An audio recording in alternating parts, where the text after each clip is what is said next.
Welcome back to Case of the Sunday Scaries. I'm Elyse. And I'm Annie. And I'm not going to do our normal banter back and forth. We're diving right in. Let's go. I have been so excited to talk to Annie about this case. I need to apologize to my coworkers who have heard about it extensively for the past 2 weeks because I've been trying my best not to give anything away to Annie because it's just unbelievable. When I first heard about this man's interview on the Impact Theory podcast, I'll link it in the show notes. You guys got to watch it. It's incredible. I immediately put aside the case I was working on and had to do a deep dive because this man was so inspiring to me. And it's one that really ties in well to Black History Month as it shows the corruption as a country in our legal system and the systemic problems and prejudice that Black people, men and women, face daily. But it's also a story of overcoming all adversity in the most profound way. So listeners, I know some of you write, I read your Instagram DMs, that you want to listen and support the podcast. Thank you. I appreciate it. But some of you say, unfortunately, I can't listen to these kind of cases. I'm going to be up all night. I'm going to have nightmares. We get it. Your mental health is more important than anything else. So a lot of you have asked me, can you let me know? I actually have a little list going that I let people know, my mom included, when she can listen to a case because it doesn't have a murder involved. So guys, this is an episode for you. I'm going to be really cheesy here. The only trigger warning I have is actually like an inspiration warning. Oh, plot twist. Right. I will tell you that this story, if you are anything like me, it is going to move you to really evaluate the dark times in your own life and very quickly put them into perspective. And you'll want to be like standing up for justice, for your happiness, for a cause that's something that matters to you, and to truly live up to your potential. You know those posters in high school where it have like an iceberg, right? And it was like, you can move mountains or some cheesy thing. I know I sound like that right now, but you'll understand why when I get into this case. What a great episode to start off 2023 with, too. Do a little New Year's resolution, make some goals, love ourselves. Yeah, for a bit, you might also have to reevaluate your life and go, what am I doing here?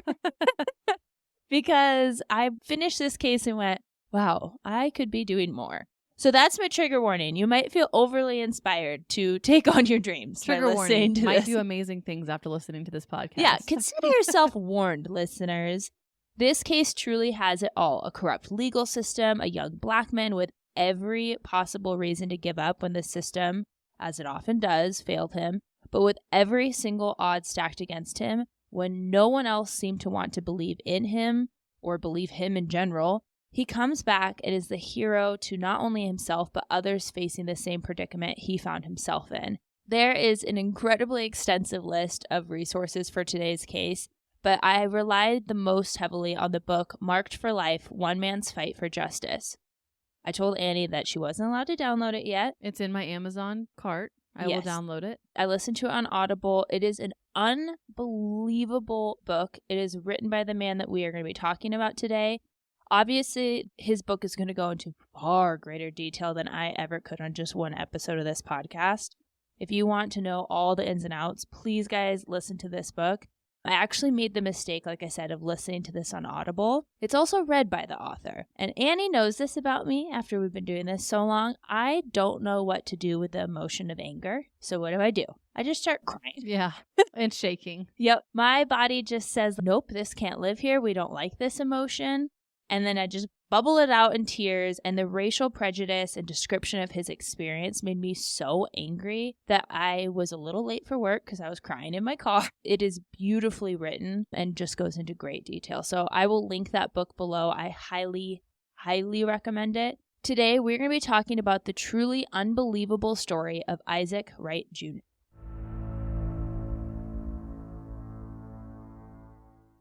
Isaac Wright Jr. was born January 23, 1962, to parents Sandra and Isaac Wright Sr. Isaac's dad was in the military, so, of course, they traveled all over the U.S. and abroad, anywhere that he happened to be stationed at the time. They had 6 children, and so when his dad was working, poor Sandra was being a mom, running a household. I mean, that's a lot of kiddos. Full-time career right there. Yeah, absolutely. Isaac describes his parents as incredibly loving. His dad was strict and regimented, exactly what you'd expect from someone in the military, but in a way that encouraged their successes and earned him a lot of respect from his children. So it wasn't like he was regimen and strict to like the point of kind of being an asshole. Yeah. He wanted them up at a certain time. They were going to go get things. He expected a lot out of his children.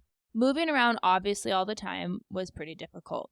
You're always the new kid. But it seems the siblings really relied on each other for entertainment. They kind of adopted that hoorah, the military thing, and all the siblings would put their arms around each other and like start their day saying that. That's so cute. I'm just picturing like all their little, I don't know, like in 6 like their of them. Superman robes, like waking up in the morning and be like, hoorah. That's such a fun vision. That's adorable. Yeah, they really relied on each other for entertainment. It was not until they moved to Alabama that Isaac felt the color of his skin was so outwardly detested. He got into an altercation, probably on the playground, but at school for another child saying that his skin was, well, the color of feces. Let's just put it that way. Kids are brutal and horrible. Yeah. He remembers the teachers not punishing the boy for what the little boy had said. He had, of course, experienced racism, but it was not until that school ground altercation that he realized not only was he different, but that people in control, the people in places he was supposed to respect, were only tolerating him at best. That's a really sad thought for someone who's that young, you know? In the 1980s, Isaac was living in New York, really struggling to make ends meet. But hip-hop was on the rise at the time, and Isaac was a very talented dancer. So he and 2 friends formed a breakdance trio, and they got invited to Star Search. Do you know what Star Search is? I don't. Okay. Is it like America's Got Talent? Yeah, very similar, like American Idol. Yeah, I would say more like America's Got Talent. Yeah, because it wasn't just singing. Britney Spears, Dave Chappelle, like they all got their start there. Oh, very cool. And the way it kind of worked, if I remember correctly, is whoever won, it's almost like Jeopardy, where if you win one week, you go on to the next week to compete against the new people, if I remember correctly. He was actually in Star Search a few times, and they were pretty successful on the show, gaining the attention of some pretty notable names in hip-hop. You know, like Run DMC. Oh. Just casual. Very casual. They actually started opening for artists and going on tours all over the country with them. If you're going to learn anything from this episode about Isaac, know this. Isaac never let an opportunity pass him by. As he toured, he saw the inner workings of the music industry, and he ended up starting to manage artists on his own. He created his own record company with his young wife, Sunshine. What a name. I know. Sunshine. And her vocal band that she was in, it was I think it was a trio, and they were called the Cover Girls. But they also were putting out platinum records, and he was the one managing their career. She kind of around this time broken out and wanted to do her own thing with her music as well. He was on the rise financially. He had gone from being pretty much broke doing odd jobs to a man that was noticed. He remembered in his book that he had multiple cars, a nice home they had recently moved into in New Jersey to give their daughter an environment she could thrive in instead of like being in downtown Manhattan. His wife was dripping in jewelry and furs, and he had diamond-encrusted cowboy boots. He is living the dream. Well, I had to check, because I'm thinking like bedazzled cowboy boots. That's what I'm thinking. Nope, actual diamond-encrusted cowboy boots that he said he was the only one in the hip-hop scene that could pull it off. And I kind of laughed at that because when I think of hip-hop and the fashion, diamond-encrusted cowboy boots are not part of it. They're last on the list. Yeah. This man's like walking into a room with a disco ball and just there's just light shooting out of his feet. Yeah, you can't miss him. He was noticed. Throughout this time, though, Isaac remained focused not only on his success, but his home life with his wife and young daughter. Even though doors were opening for him, he was hobnobbing and partying with artists. And that lifestyle, obviously, you get some access to some big players in the drug and nightlife scenes. But Isaac said because of what he had seen when he was younger, he realized that people were doing what they could. And even if it was illegal, he just tried to get to know people for who they were and minded his own business when it came to their extracurriculars, let's say. He had a legitimate business. He was on his way up. And so why compromise all of that by getting too involved with the wrong people who could cause everything that he worked for, not to mention his family, to be taken away in an instant if he got into trouble? Unfortunately for Isaac, he would end up trusting the wrong people and realize that when the system is rigged against you, when law enforcement and a judicial system can see the color of your skin and assume your character based on it, then everything you've worked for could be gone in an instant. In New York during this time, crack cocaine was a huge problem. Having never messed with the stuff myself, thankfully, I wanted to understand how it became such a big problem because it seems like it wasn't around and then just exploded onto the scene. In 1985, coke dealers took expensive powdered cocaine, The stuff that we see in movies, we all know what it looks like. But they would mix it with baking soda and water, and that was then boiled down into a mixture until it formed little crystal pellets that could be smoked.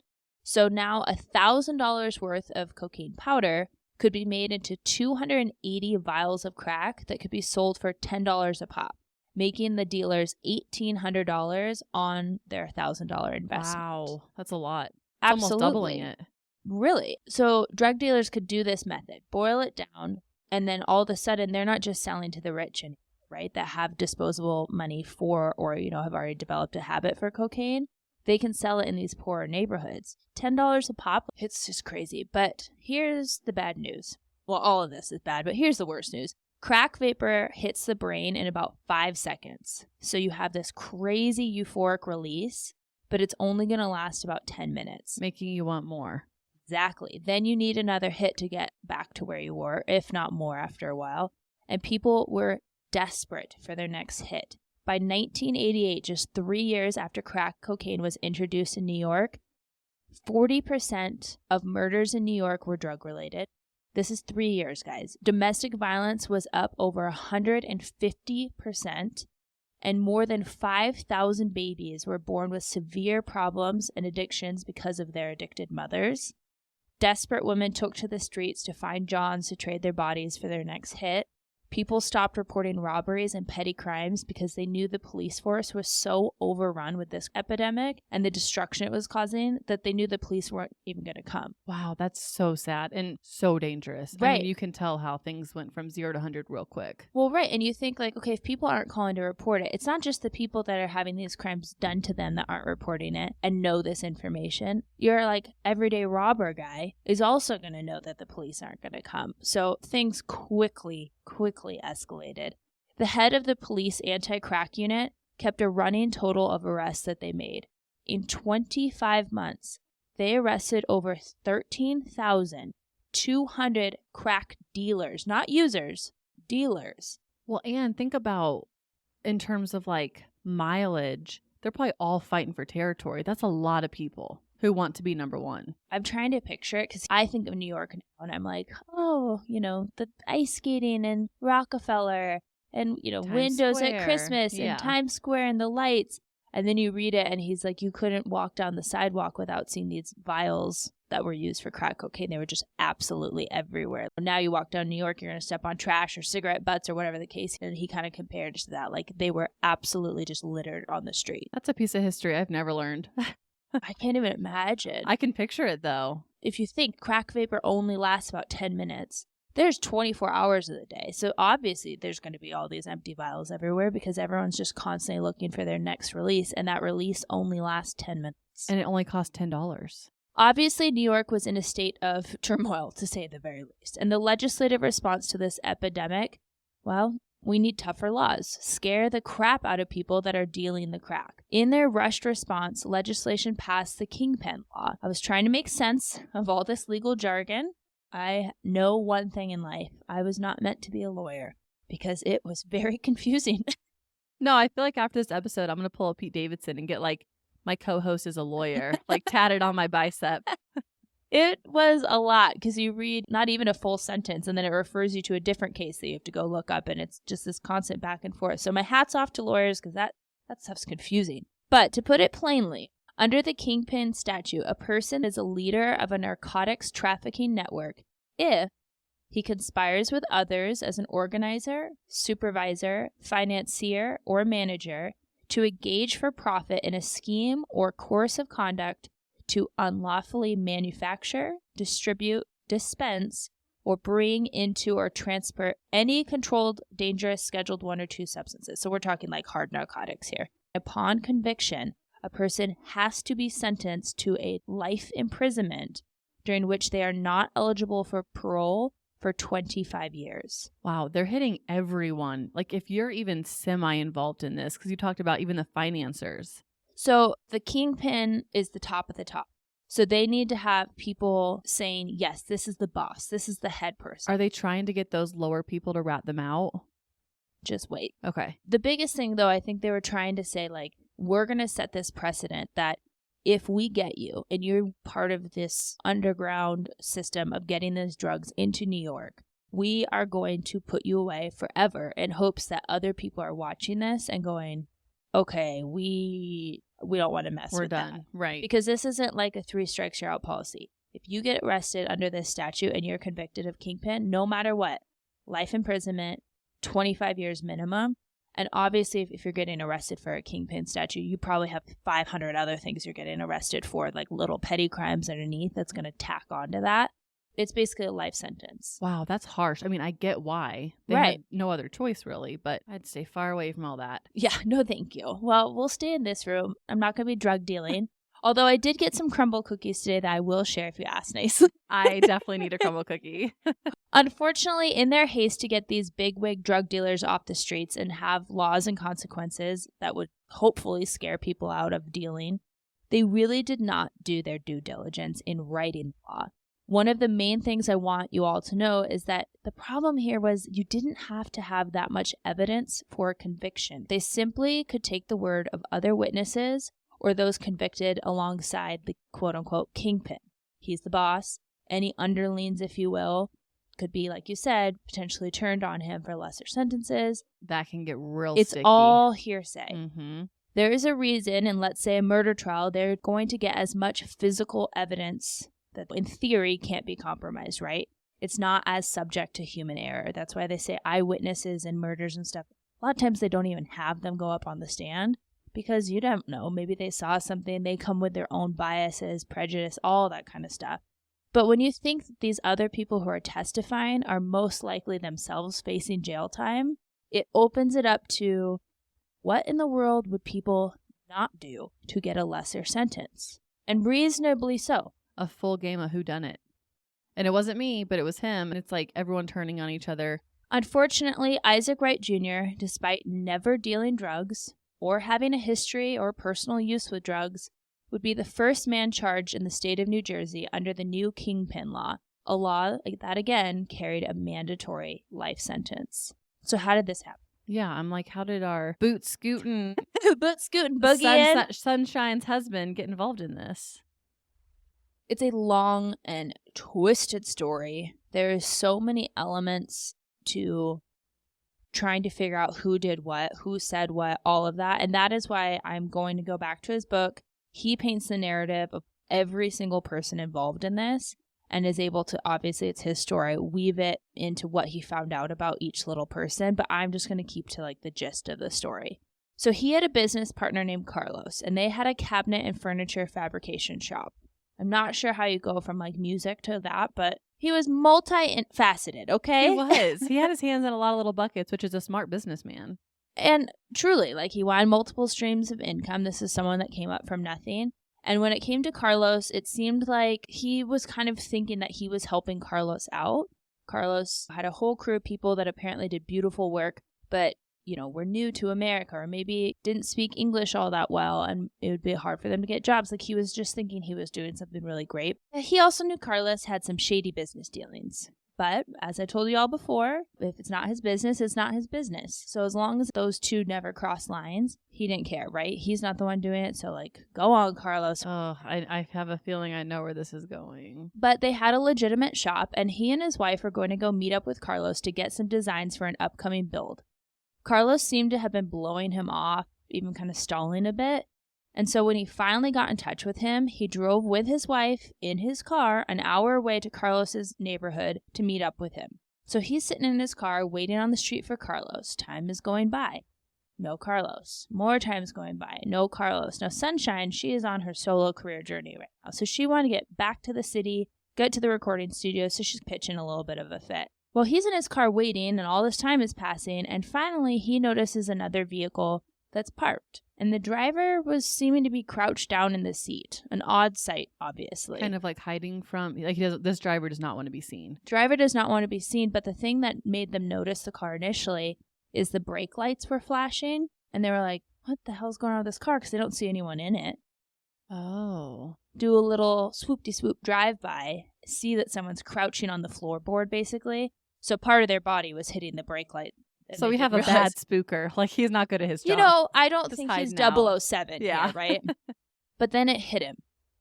Isaac had seen this car before. It had been behind him on the drive up. It also made him remember another thing that he found a little odd. Earlier, when he had dropped his car off for some routine maintenance, the dealership called and asked him to pick it up immediately. I first read this detail and I thought, well, yeah, that is a bit weird. We've all brought our cars in for an oil change, got a flat tire, whatever. And they'll give you a ring jingle and say like, hey, pick it up whenever you have an opportunity. Or they're like, it'll be an actual 2 weeks and an extra $2,000. Yeah, but it's not like, come right this second, pick up this car immediately. I've never had that happen. And quite frankly, before Lyft and Uber, I remember leaving my car at the dealership parking lot overnight. You just swing by in the morning on your friend's way to work and go pick it up. It was no problems. Right. And that's when it hit him. He was being surveilled by the police. And they had to have placed something in his vehicle while it was at the dealership. Oh, like a tracker. Because how did this officer find him and follow him an hour away from his home to a place that until he had finally gotten a hold of Carlos, he didn't even know he was going to? It's not like this was like a routine part of his day. I feel like once there's a tracker on your car, they have some things against you. Yeah, it's not looking great, right? Except for the brake lights. Beep, beep. Yeah, what an idiot. Yeah, it's not the smartest.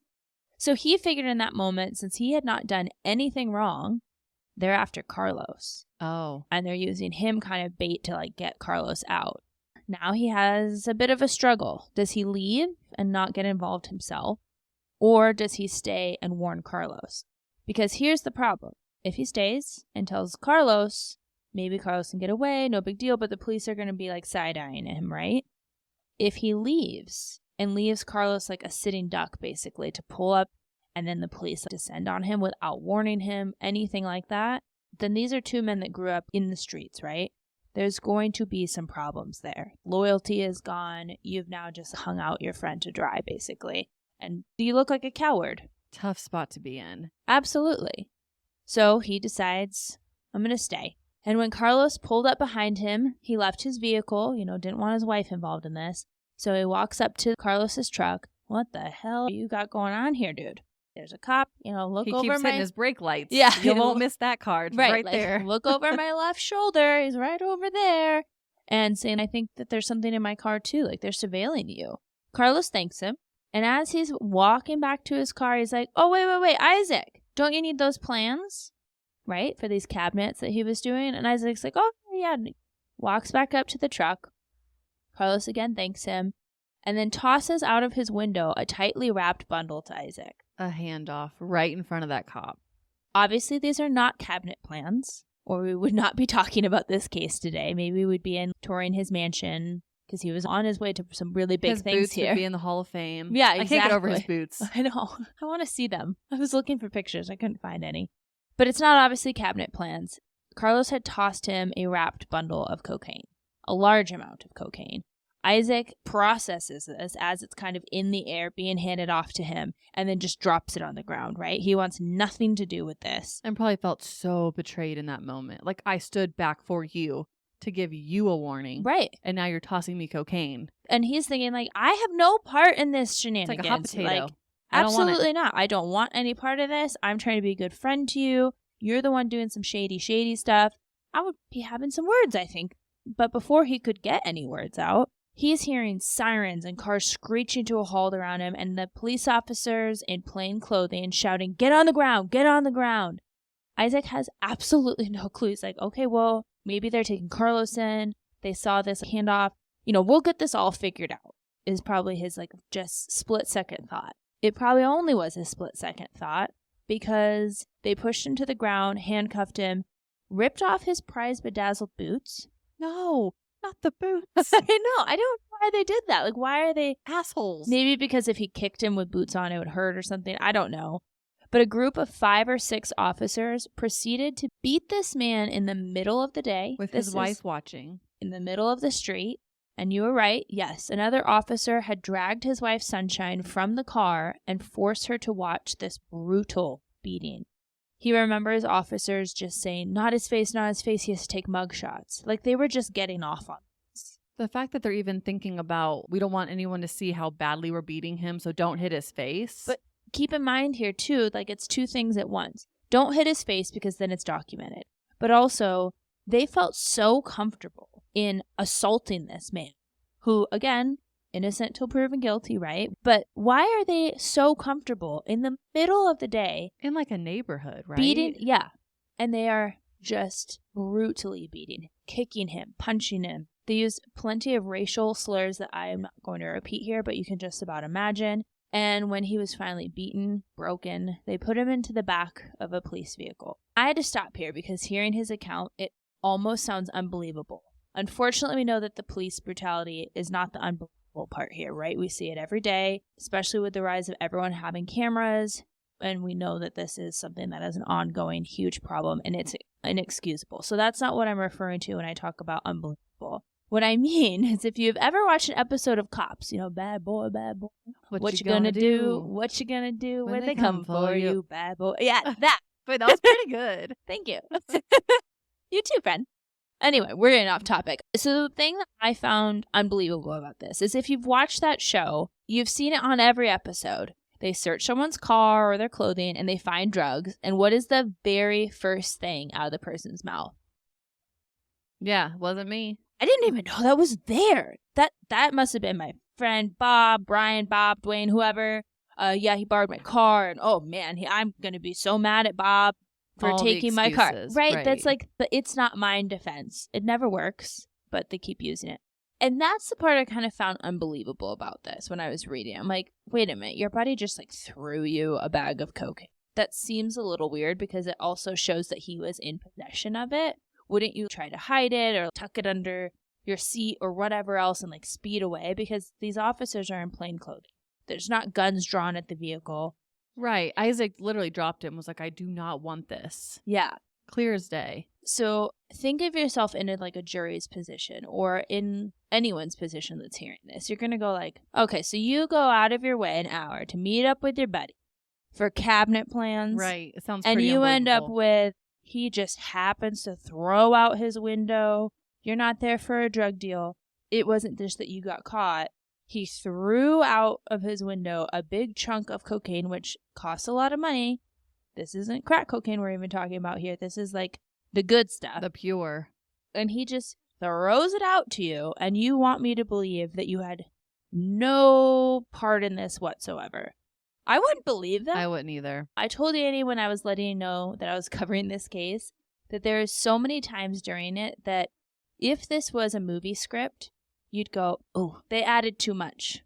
They had me at that point, and now it's just, it's not believable. It's fake. Too many big events that are hard to believe happen. A lot of coincidences, if you will. At this point, that's what he's claiming. Like, I have no involvement in this. I don't understand what's happening. But unfortunately, this would only be the start of what would be a crazy cover-up. The prosecution and conviction of a completely innocent man, one that would include numerous people from law enforcement, a judge, the Somerset, which is the county in New Jersey they were in at the time of the arrest, prosecutor named Nicholas Bissell, who not only prosecuted Isaac's case personally, which is very rare for a head prosecutor of the county. Normally, it's like assistant DA. How many times have you written the words assistant DA? So many. They're just the ones going like, okay, we got this case. Where are we at on this? And yet he took it under his wing almost, to be very personally invested in this case. But he also set this entire thing into motion. Why? Basically to further his power and career. He was very well loved in the community. He had all the power. But he did all this at the cost of the freedom and the life of a young black husband, a father to a little baby girl. And a good guy trying to help his friends out. Absolutely. He was completely an innocent man. But perhaps most importantly, a man that he completely and very ignorantly believed would be forgotten by our broken system, forgotten by the public. Our Isaac Wright Jr., that would not be his story. So what were the charges that he was accused of? Isaac Wright Jr. was arrested and charged with the following crimes: leading a narcotics trafficking network and conspiracy to distribute cocaine. That's that kingpin. Possession of cocaine in a quantity of 5 ounces or more with intent to distribute. That's what got thrown at him. Possession of cocaine within 1,000 feet of school property. Interesting because he didn't pick where he was meeting Carlos that day. Possession of cocaine. possession of cocaine in a quantity of half an ounce or more with the intent to distribute, which seems like repetitive. A little repetitive here. Employing a juvenile in a drug distribution scheme, and maintaining or operating a controlled, dangerous substance manufacturing facility. That's a lot of charges. It is a lot of charges, but only one of those has an automatic... The kingpin. Exact. Dun, dun, dun. These charges were part of an 18-count indictment in which Isaac and 11 other individuals, including Carlos, were named as defendants, including his wife, Sunshine. They're all arrested, but he's the only one with this kingpin. That's what I was about to ask. So they're all being arrested for it, but he's being considered the leader. Correct. He's the leader of this network of all these individuals that are apparently bringing in like $20 million a month and like these crazy high numbers based off drug sales. Again, I cannot encourage you enough to read his book because there is no way I could even begin to outline the story and how he paints this picture of each person that is involved in this. But also, he very viscerally describes jail. Keep in mind, this is quite a while ago. We've had a lot of prison reform. It's not where it should be. But he describes the smells, what it was like to be with some of the other inmates. Like, these are violent, sometimes criminals. Honestly, my ears kind of perked up because there's a case that I'm going to be covering at some point. It's on my list. And he talked about his interaction with this guy who committed these horribly brutal crimes. Oh, like Isaac gives his account of basically meeting up with like a serial killer or some kind of... Ooh. It's just heartbreaking. Obviously, like child killers, rapists, like I don't care what you do. There's no punishment in my eyes that can ever pay you back for what you did for those types of crimes. But we're also talking about nonviolent offenses and things of that nature and why we've come a long way, I think, in prison reform. Hearing about the conditions in this jail were rough, and it just seemed incredibly bleak and pretty hopeless. Prosecutor Bissell needed Isaac to be found guilty, and he did everything in his power to make sure that the other defendants were offered plea deals or lesser sentences for their willingness to testify against Isaac. Some of these people were like Isaac's friends. We talked about him, having a juvenile in this drug distribution ring. This is like a teenager that is scared to death going, okay, what do I do here? He's seeing the inside of a courtroom, which is scary. The inside of a jail. They're all being held in jail. Isaac was held on a $1 million bail. Back in 81? 88, I believe. Oh, it's a lot of money. It's a lot of money today. But here's the problem. He's a pretty successful guy. You only need 10% of bail. So he needs $100,000. He might have been able to scrape up that money, right? He has a lot of different assets. But when it's drugs, that is the crime that you are being convicted of, any money that you have that was because of these criminal activities can be seized. Even if you haven't been found guilty, they can seize it while you're being held. Oh. So he's sitting there going, I can get this money together probably, it's going to hurt, but I can get this money together to get me out. But he's already thinking like this whole thing is bonkers. It's so corrupt. I don't even know if he's that corrupt at this point besides what the beating and things like that. Like that's absolutely terrible. But he's just sitting there thinking like, I don't know what the hell's going on. Right. He's like, I have to play my cards right, but I don't know what cards to play and I don't know who to trust. And he knew that they could seize that as assets that he acquired during these crimes being committed. And he's probably thinking about his wife and daughter. Yeah. So if he puts up that money, they can take it. And he's still sitting in jail, but he's $100,000 less rich. That would not be something I'd gamble on. So there he sat. In an already stacked system, Prosecutor Bissell was making sure that there was no way that Isaac would ever return to his life on the outside. Isaac met with lawyer after lawyer for his defense. I think it was upwards of 10. But time and again, he would try to share his story, wanting someone to help him figure out how this all happened in the first place and to look into why this was happening. But also, why is the prosecutor, why does he have such a hard-on for Isaac? But all they would do is tell him to take a plea deal. That's the best advice they would give him. Just plead guilty, and hopefully they could get the sentence down to 20 years if he would go to trial. 20 years, that's so much. He was 28 at the time, so he would be a middle-aged man when he got out. No one was listening. In Isaac's words from his book, quote, "If I had waited around for someone to save me, I'd be waiting my whole life. Unless I took the reins of this thing myself, I was going to die in prison. If that was my destiny, then I had to die fighting. The desperation of that equation kept me up most nights. I would never find a gladiator, so I had to become him. Ooh, powerful. And terrible that this is what this man was facing.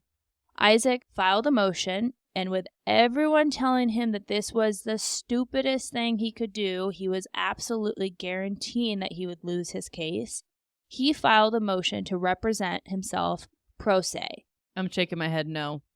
No. If you're not familiar, Annie, do you know what pro se means? No, but I know the idea of representing yourself in a court is not ideal. That is pro se. It means that you are going to represent yourself.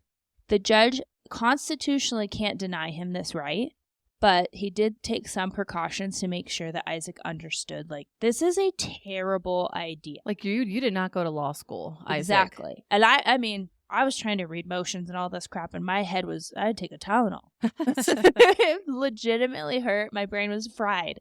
So the judge did make sure to give him like some mental health tests and make sure that he had the capacity to understand this. And maybe that he knew exactly what he was getting into. Like, are you sure this is what this is going to look like? Well, even just the intellectual capability of understanding what was happening inside the court. And who he was going up against. People who have been at law school for years. Yeah, the head prosecutor, who's for some reason taken this case on as his own instead of just enjoying that he has made the head prosecutor spot and basically should just be like running admin. I picture like a David and Goliath situation, like a really big prosecutor and then like an innocent man who's trying to go up there and defend himself. Yeah, that's a very great metaphor because that's kind of what it was like. So the judge made sure that he understood the risks, did this test, and I got a little giggle because Isaac was like, I was so offended by that. I had built myself from the ground up. Like, I knew. Yeah. But I also understand why the judge is doing this. I don't think the judge in this case, like, please don't go like, oh, that was nice of him. He's not the best guy, guys. But I do understand why they take these precautions to make sure that someone is of the intellectual intelligence to at least attempt this wild card. But he had to say, okay, you pass all these tests, I guess you're going to do this.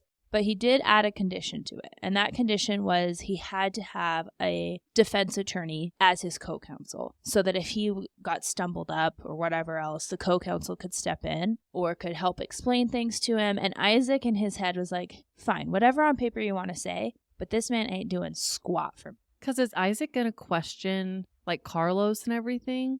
How does that work if you're representing yourself? Or is he just saying, I want to take the stand? you get to cross-examine everybody. Okay, I'm intrigued. Mm-hmm. So our man Isaac is not just going to be like, well, let's cross our fingers and hope for the best. He started reading every law book.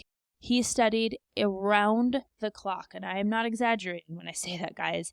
Even offering to the warden when they lost their librarian.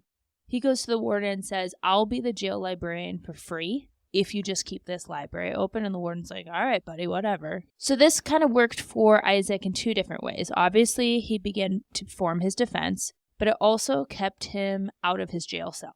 During this time before prison reforms and pushes for more humane conditions, he was in a cell with maybe one, maybe two, maybe three other people, depending on the time and how crowded it was. In his little jail cell, there sat a hole in the ground that served as a toilet. I picture a dungeon. I'm picturing like wet cement walls, dark, murky, rats going everywhere, the smell. Well, he talks very candidly about the smell because this hole was just basically one long pipe that ran throughout the corridor, holes where they would have to do some very interesting balancing acts to defecate. And then they had to figure out how to plug that hole up so the smells of the other cellmates or the people, 3 cells down from you wasn't wafting into your place. You can't even go to the bathroom in peace. That's... You just got your butt dangling over a hole. Hoping you don't fall into it. Ugh, well, no. It wasn't that big. Well, let's not go into so much detail. We're really going down a rabbit hole with the dungeon toilet Let's not holes. go down any holes. It was very gross. The doors were open to the cells during the day. The prisoners could come and go from their room, but just down the corridors. There was no common area. There was no yard as we know it now to go outside, to get play some basketball, fresh air, lift some weights, whatever the case might be. None of that was happening. That would be enough to drive anyone absolutely insane. To not have access to fresh air, any sense of purpose in your day. I've made the joke before, I like to earn my rest. Well, how do you do that when you're just walking down like a bland, gross hallway all day long, and then you don't know who the hell these people are that are next to you or what they're capable of? I feel like you're constantly in fight or flight mode. like your body probably can just never relax because you have no control over your environment. And I think that's... Well, and this is all new to him. He really hadn't gotten in trouble before. So he's just walking in like, ah. So becoming the librarian gave him purpose, and it kept his mind busy, which is so important in these terrible situations that he's in, to not only be thinking about what's going on around him. But he knew he had to be smart about this, that he could no longer trust anyone because everyone seemed to be against him. He even went to the lengths of creating a code and writing all the notes about his case in that code so that if they had gotten taken or confiscated and turned over to the prosecutor, he wouldn't be able to read them. I feel like he's so smart. Isaac quickly became aware of the schemes and lies being told about him to the press, all from, guess who? The lead prosecutor. Bissell. The press were running stories about how Bissell single-handedly formed this detective team that recovered money and drugs from Isaac's home. They took down the kingpin.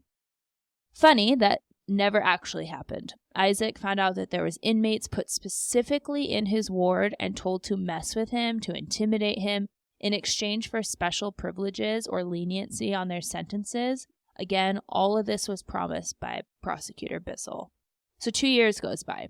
He's been arrested, he's sitting in jail, he's reading all these law books, and it's time that he finally gets his day in court. And witness after witness falsely testified against him. Yep, he's the boss, he told me to do this, he's the one that, runs the numbers. One said he took a bus down to Mexico to do a drug run, and Isaac is sitting there like, wait, the prosecutor is saying that I make like millions of dollars. Why would I take public transportation across the border with all my drugs? Yeah. Like that, just stuff didn't make sense. To speak to his character, though, I will say that Isaac encouraged some of these people to do what they needed to do, mostly the women that had been arrested, because they wanted them to return to their families. But even the 4 officers who testified against him weren't just your run-of-the-mill cops. They were all directly employed by Prosecutor Bissell and worked at the Attorney General's office. Shady. Isaac tried and failed to bring in witnesses and evidence to support his case, but was constantly turned down by the judge. The burden of proof that this prosecutor had to prove was so low. They didn't even have to have a minimum amount of drugs sold or confiscated. They didn't have to prove he distributed the drugs. They only had to have at least 2 witnesses say that Isaac acted as the leader of their drug ring. That's it. That's all the evidence they needed. Correct. Now, they said they had all the surveillance tapes. I mean, it's just crazy. Isaac even got an expert to come in and proved in court that the surveillance audio that they had used was absolutely doctored. Like, little splice here, take that word here, put it together, make it sound bad. So, yes, he was right about that. He found out later, while he was doing research through and going through the discovery on the case, they had indeed gone to the dealership and installed like tracking devices and all that in his car. So his gut instinct was dead on the money. Anyways, the expert proved that the tapes were completely doctored and not reliable. The prosecutor didn't even bring in his own witness or cross-examine this expert because he knew it didn't matter. He has the 2 witnesses. I have enough witnesses. All right, yeah, expert, I know you're right. That doesn't look the best for us, but it doesn't matter to this case. Again, they just need these witnesses who, quote-unquote, worked with Isaac to agree that he was the head man in charge. When the jury went to deliberate, it seemed that they were struggling to get a unanimous answer, but when they did return, they had found Isaac Wright Jr. guilty on all counts. Isaac truly couldn't believe it. So he did what you constitutionally are allowed, and you can poll each jury member. So they have to say out loud to you, yes, I found you guilty. I did not know that you could do that. Yeah, you have to go one by one. And thank God he did that, because one brave woman, the only Black person in that jury, did what was right. And she said she did not believe he was guilty because it just wasn't making sense to her. But, she can't elaborate that on. So she just said no. Instead of declaring a mistrial, as they should have, remember I said this judge isn't so great himself, should have stopped it right there and said, mistrial, we need a new jury, we're going back to jury selection, here we go. But he was also in Bissell's pocket. So what does he do? The judge forces them back into their room to be sequestered and tells them very directly, don't come out until you have your judgment. Now, it doesn't take a whole lot to figure out that he is telling that one woman, get on board. Yeah.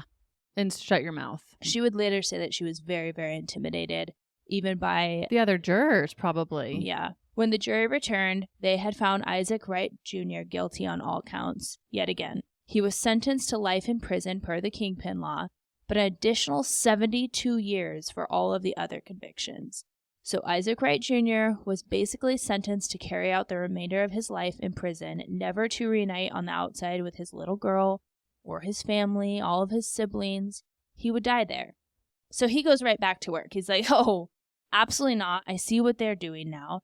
I don't think it sounded from the book that he really expected to win. I was going to ask, from the book, was it like he did a good job, though? He did. Apparently did a really great job. As much as he could. Going up against the head prosecutor. Not even that. The judge just kept denying him access to things. Oh. So it's like, oh, I have this witness. No, you can't call that witness.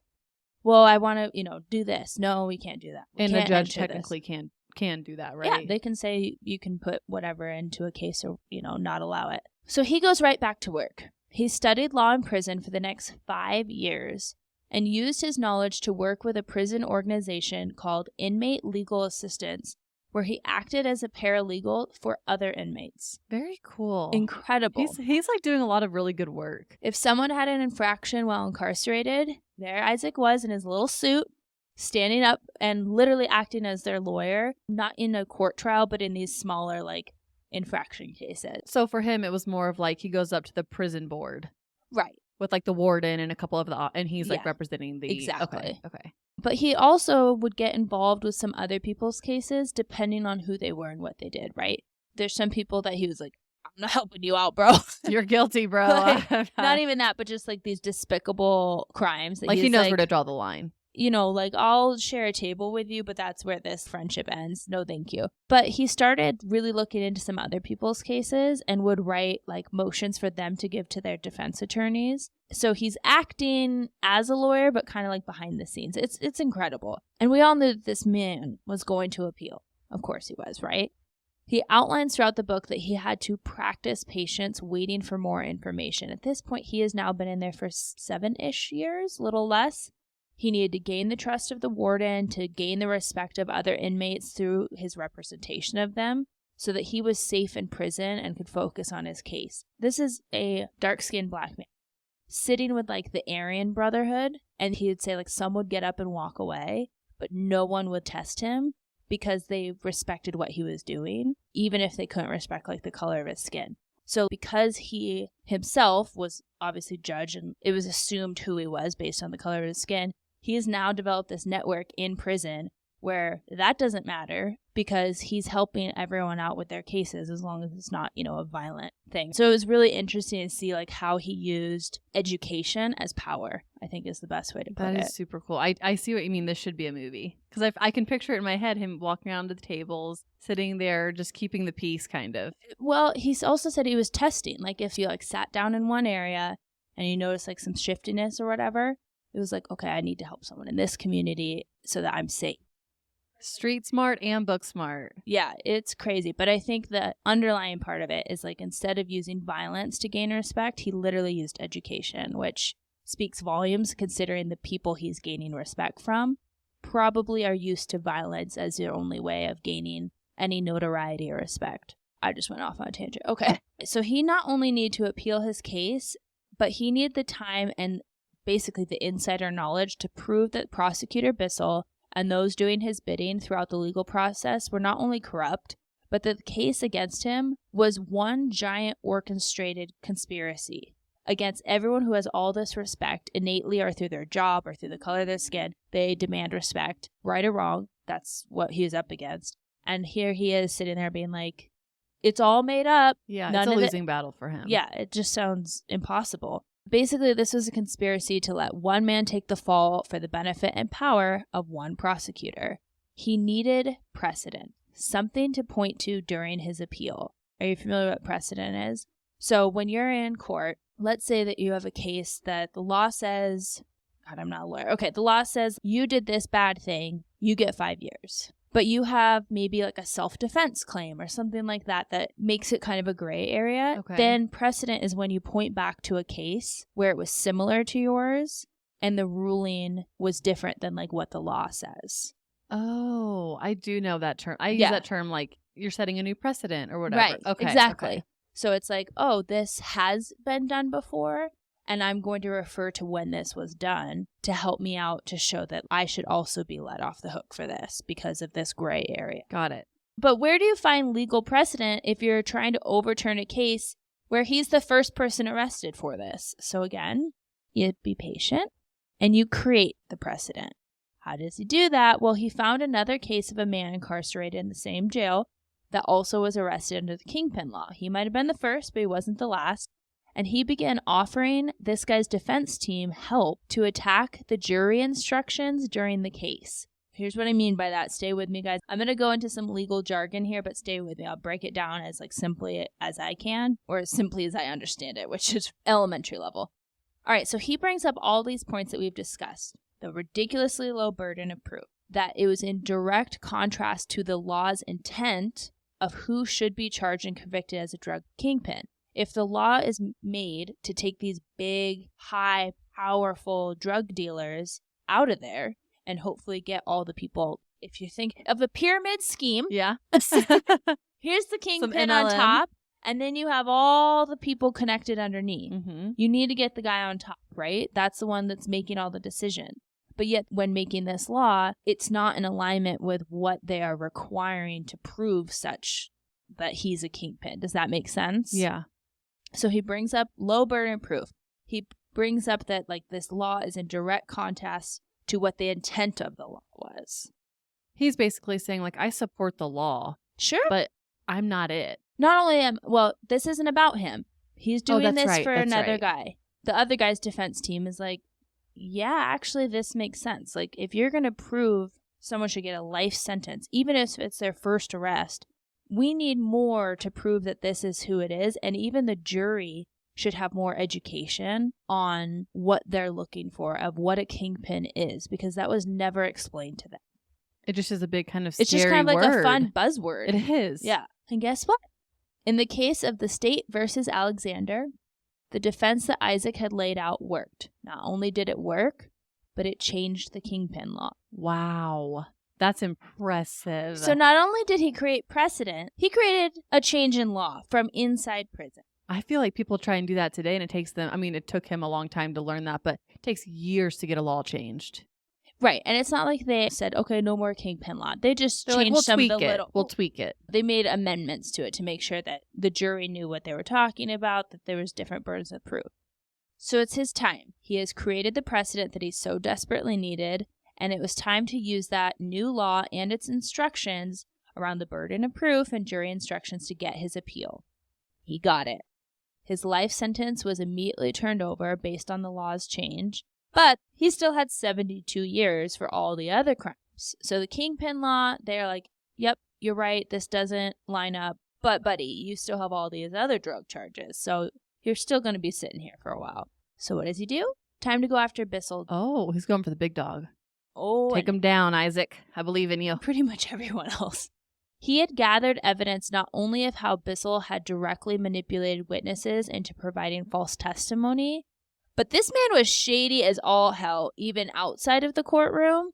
He had a gas station that was co-owned, so he was one owner, other owner, one of the arresting brothers' officers. Hello, conflict of interest there? Yeah, you would think. But it doesn't even stop there. He had lied about profits and sales in order to manipulate the gas companies into giving him gas rebates.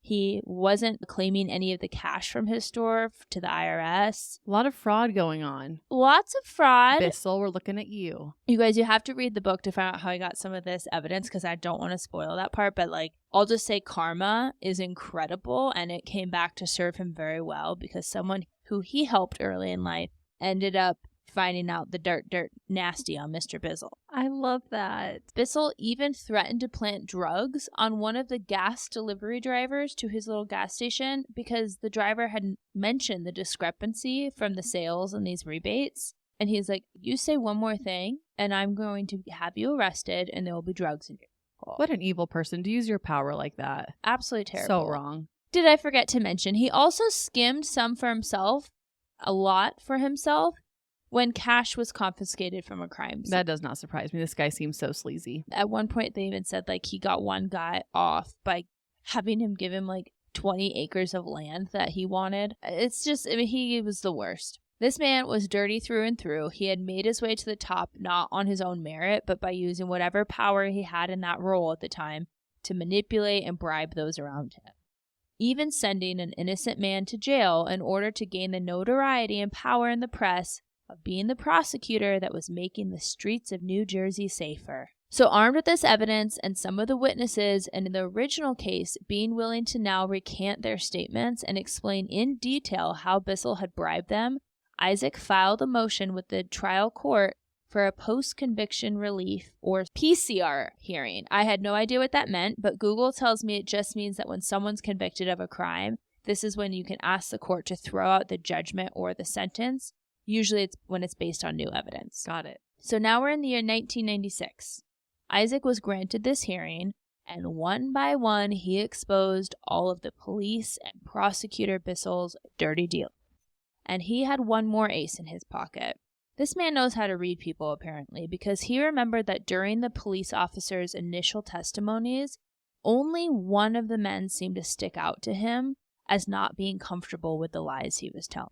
He's watching all these guys just spout off this nonsense about him, but one seemed like he was kind of struggling. Yeah, he was struggling to put an innocent man behind bars. So maybe it was intuition or just a good read in body language.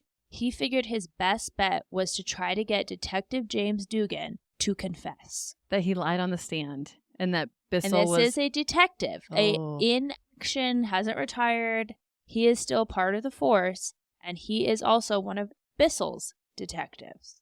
Remember, all of these officers work directly under him. So his only shot is to hope that this police officer is going to go against the testimony of his fellow officers. Living on a prayer. Well, his prayer was answered because Isaac was right. After some genius rapid-fire questioning, really hammering every point of Detective Dugan's career, like his accomplishments, his moral standing in the community, how much pride he seemed to take in being a trusted and honorable member of the force, Isaac brought out that card. What was that card?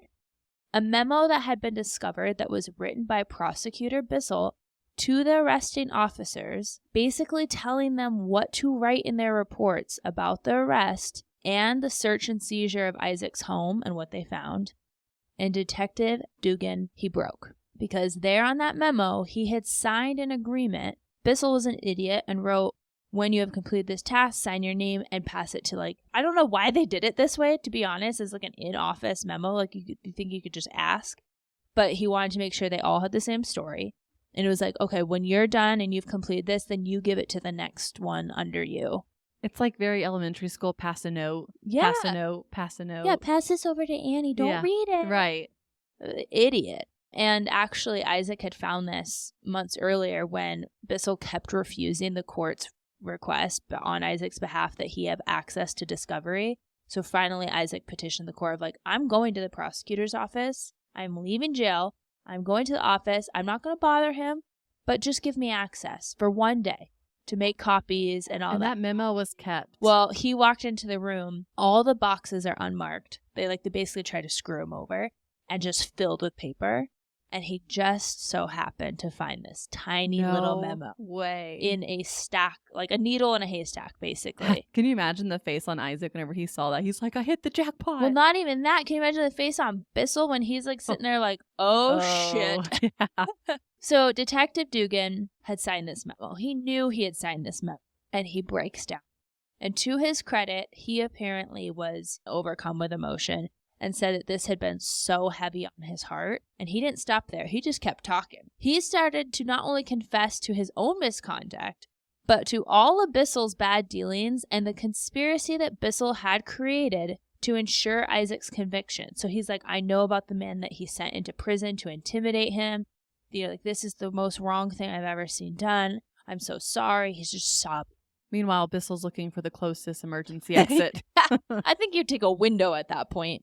And with that, after 7 years of being incarcerated, having the legal system let him down in so many ways and so many times, and then taking it upon himself as the only person he could trust at this point to get fair representation, Isaac Wright Jr. was a free man. That is incredible. incredible. Talk about never giving up. I understand why your It pep. doesn't stop. Oh, it doesn't? Oh, no. I get your pep talk in the beginning, though, because like this makes me want to go like do something amazing. Well, it didn't stop there because he gets out of jail and he's like, you know what? I found my calling now. I need to help other people.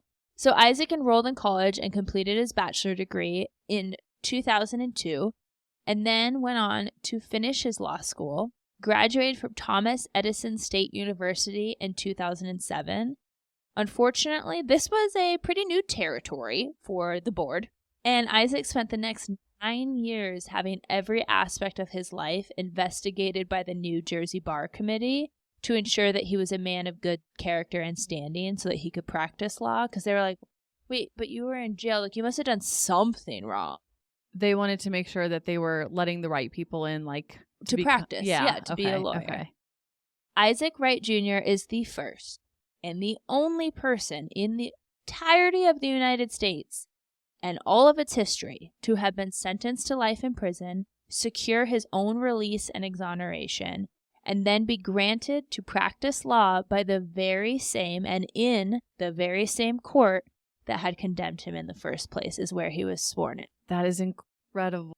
I love it because as I was researching this, it felt like an infomercial of like, but wait, there's more. Like Isaac is the, but wait, there's more, but only about his life. He's not like forcing you by like 4 things of toothpaste. No assing on TV. Yeah, right. Isaac announced his run for mayor of New York in 2020. He's unstoppable. Right. But unfortunately, he lost the Democratic primary in 2021, which I don't know this man's politics. I'm not going to say if I agree with him or disagree with him, but I do know that at the very least, there would have been some major reforms in the New York jails, things of that nature. So in that way, I feel like we missed out. I don't know about his political beliefs. Yeah. Either But way. like big picture, he definitely would have had some changes happen. Yeah, and it's someone in office who personally knows the struggle of a system that historically and continuously still oppresses people just because of the way they look. Like, oh, we can pin it on him. Everyone's going to believe it. Doesn't he look like the bad black man down the street? It's just bullshit. So he ran for mayor just 2 years ago. Yeah. Wow. He's killing it. So now Isaac is a full-time lawyer and public speaker. And in a chance meeting with 50 Cent, My 7th grade self is geeking out right now. Like, yeah, candy shop. he ended up talking to 50 Cent about his story, and 50 was so inspired by it. They created the show on Isaac's life that many of you probably have seen and didn't know was a true story. It was on ABC. It's called For Life. I haven't seen it, but I'm going to go home and watch it and buy the book. I'm a fan of Isaac Wright. I've only watched one episode and I wanted to stop because I didn't want to get confused if they like embellish something. And I know in that series they do go into like other people's cases and how he was representing them. So I didn't want to get my facts mixed up with, TV, but it's all based on. And so what about the people that set all this bullshit and effery into motion? I was about to ask about Carlos. Was Carlos's cabinet company that he co-owned with, was that corrupt? Like, were they funneling drugs? The company was fine, but he and Isaac knew he had his own little side hustle. You're going to have to read the book to understand how. I would be here for 2 hours telling you how this all convoluted. Like, they basically knew who they could arrest, and before they did that, they were like, give this guy over. Got it. So they had this all in the background, this plan with the police. So he'd get off on a lesser sentence. Isaac would take the fall. But again, read the book because I couldn't even possibly try to describe how like twisty and scheming this is. Officer Dugan, who confessed and blew this conspiracy wide open, he did confess to official misconduct to avoid prison time, so he was not sent to jail. As for prosecutor Bissell, he was investigated and all his shady and corrupt dealings came to light. The FBI got involved, the IRS got involved because he's lying about, gas and taxes and all this craziness. He was charged and convicted of over 30 felony counts, including tax evasion, mail fraud, and abuse of power. So he's sitting at home on house arrest. He's got his little ankle monitor on, beep, beep, you gotta stay home, awaiting his sentencing. He's sitting watching the TV when the news broke that Isaac had gotten freed and Detective Duggan had confessed. He clips his ankle bracelet and flees. So now police have to put out this, all points bulletin, we have to get this man. Like, we're not sure what he's capable of. Like, this is a desperate man, right? Police ended up tracking him down by his cell phone to a hotel in Las Vegas. Oh, he went across the country. Oh, yeah. He was like, I'm out of here. Goodbye. And he had the money and resources to do it, right? They find him in this hotel, and after a 10-minute standoff in the hotel room, it's reported, I don't know this part for sure, it is reported that he told the responding officers, I just can't do 10 years, which would be the max for all of these 30 offenses. Just keep that in mind. Let's hold this thought. But after a 10-minute standoff, he pulled a gun on himself and committed suicide. I'm not obviously going to comment on his suicide because, yes, he did terrible things, but I'm sure that he had a family that loved him. And so I'm just going to we're going to leave that alone. Yep, I'd support that. However, I find it so deplorable, so cowardly that this man was comfortable sending an innocent man, a 28-year-old at that time, had his whole life ahead of him, who was making a way for himself. He was literally self-made. Besides Star Search helping him out, giving him a little boost, but he still had to dance his little ass off to get onto Star Search. And then he's traveling around, he did it all on his own. This is the American dream, right? He has a wife, a young daughter, and he was comfortable throwing away this man's dignity, his rights, his life for his own gain. But when Bissell is facing potentially 10 years, and let's be honest, as a white man with privilege and power, he would probably be in the Martha Stewart of jails, right? It's not a violent crime. He'd probably be playing cricket or something, but he was willing to let Isaac go to jail and die in jail, ruin his entire family, his relationship with his daughter, all these things. And yet he couldn't stand the heat of possibly going to jail for 10 years. It's because he knew what the inside of those jails look like. Oh, ain't that the truth? But what's wild to me and stands out is he had 30 felonies and he was only going to get 10 years maximum. Non-violent. Okay, that makes sense. And I think it shows how strict the kingpin law was because that was life. But the other thing, because I kind of thought that too. And I was like, doesn't make any sense. And so I kind of sat with it for a while. And please don't quote me on this, guys. But if I think about drugs, I go, that's not violent. That's what I was about to ask. But is it violent? Yes, it is. Okay. Think of how many people overdose on drugs. Think about what kind of, I talked about New York during that time. Sex crimes are going up. Domestic crimes are going up. Abuse, murders, robbing to get something to, get money to get this crack cocaine. A lot of violence. It's causing, even if you're not the person pulling the gun, it's causing violence. That's so true. And then you add in just overdoses. So it's violent. You're just not the person that's standing behind pulling the trigger. If you're the kingpin, you're sitting on top of the mountain watching everyone else crumble around you. That makes way more sense. Because I was like, okay, 30 felonies and 10 years maybe. And then you look at the kingpin law, which is, I get they're trying to clean up New York, but it threw me off. But that does make sense. Thanks for explaining it. Well, that's what I'm guessing, but you learned that in all your fancy lawyer books, Elyse? I did not. That is just my educated guess because I had the same question in my head. As much as I hate he spent that long in prison, what a great outcome for him. And yeah. He's really turned his, he didn't have to turn his life around. That's the whole But he could have been a bitter man who absolutely was just angry about this. But instead, he takes all of that anger and all that frustration and puts it into something really amazing. Yeah. I knew it sounded cheesy at the beginning when I said I have not a trigger warning, but an inspiration warning. I am telling you, I have been walking around since I studied this case and been I have not done enough with my day today.